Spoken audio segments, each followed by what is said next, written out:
കേരളത്തിൽ LDF-നേറ്റ് തോൽവി പഠിക്കണമെന്ന് CPM പോളിറ്റ് ബ്യൂറോ തീരുമാനം. തുടർച്ചയായി രണ്ടാം ലോക്സഭയിലും തിരിച്ചടി എങ്ങനെ സംഭവിച്ചു എന്ന് പഠിക്കണം. BJPയുടെ വളർച്ച പാർട്ടിക്ക് തിരിച്ചറിയാൻ കഴിയാതെ പോയെന്നും PB വിലയിരുത്തൽ.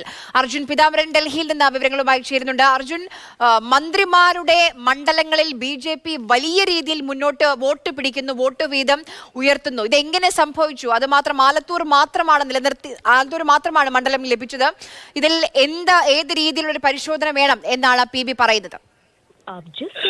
ആര്യ, ഇന്നലെയാണ് ഈ തിരഞ്ഞെടുപ്പ് ഫലമടക്കം ചർച്ച ചെയ്യാൻ വേണ്ടി ഡൽഹിയിൽ CPM PB ചേർന്നത്. PBയിൽ പങ്കെടുക്കാൻ വേണ്ടി മുഖ്യമന്ത്രി പിണറായി വിജയൻ, സംസ്ഥാന സെക്രട്ടറി ആയിട്ടുള്ള ഗോവിന്ദൻ ഉൾപ്പെടെ വിവിധ കേന്ദ്ര നേതാക്കളും പങ്കെടുത്തിരുന്നു. തുടർച്ചയായ രണ്ടാം ലോക്സഭാ തെരഞ്ഞെടുപ്പിലും 19 സീറ്റിലും തോൽവി, അതും കനത്ത തോൽവിയാണ് 2024 ഉണ്ടായത്. ഈ കാര്യത്തിൽ വിശദമായിട്ടൊരു പരിശോധന വേണമെന്നുള്ള കാര്യമാണ് ഇപ്പോൾ PB എടുത്തിരിക്കുന്ന തീരുമാനം. തീർച്ചയായിട്ടും BJPയുടെ വളർച്ച, പ്രത്യേകിച്ചും പാർട്ടി ഗ്രാമങ്ങൾ എന്നടക്കം ആരോപണങ്ങളുണ്ട്.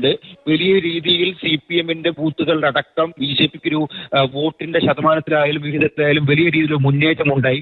ഈ കാര്യം വിശദമായി തന്നെ പരിശോധിക്കണം എന്നുള്ള കാര്യമാണ് ഇപ്പോൾ PBയിൽ തീരുമാനമെടുത്തിരിക്കുന്നത്. മാത്രമല്ല, പാർട്ടിക്കെതിരായിട്ടുള്ള ഒരു പൊതുവികാരം കേരളത്തിൽ ഉടനിന്നിരുന്നു, സംസ്ഥാനത്തിൽ ഉണ്ടായിരുന്നു. അത് തിരിച്ചറിയാൻ സാധിച്ചില്ല എന്നുള്ള കാര്യം, അത് മനസ്സിലായില്ല എന്നുള്ളത് കൊണ്ട് എങ്ങനെ പഠിക്കണം എന്നുള്ള കാര്യം അതും വിശദീകരിക്കണം, അല്ലെങ്കിൽ അതടക്കം കൃത്യമായി പരിശോധിക്കണം എന്നുള്ള കാര്യം കൂടി നിലവിൽ PB പറയുന്നുണ്ട്. ഈ CPM-നെതിരെ ഒരു വികാരം നിലനിൽക്കുന്നു, അത് ഗുരുതരമാണ് കേരളത്തിൽ എന്നുള്ള കാര്യം കൂടിയാണ് ഇപ്പോൾ CPM പോളിറ്റ് ബ്യൂറോ വിലയിരുത്തിയിരിക്കുന്നത്. മാത്രമല്ല, ഈ മാസം അവസാനം ഈ കേരളത്തിലെ അടക്കം തിരഞ്ഞെടുപ്പ് ഫലം, അതിലെ തിരിച്ചടിയെല്ലാം പരിശോധിക്കാൻ, ചർച്ച ചെയ്യാൻ വേണ്ടി ദേശീയ സെക്രട്ടേറിയറ്റ് അടക്കം എന്തായാലും ഡൽഹിയിൽ ചേരുന്നുണ്ട്.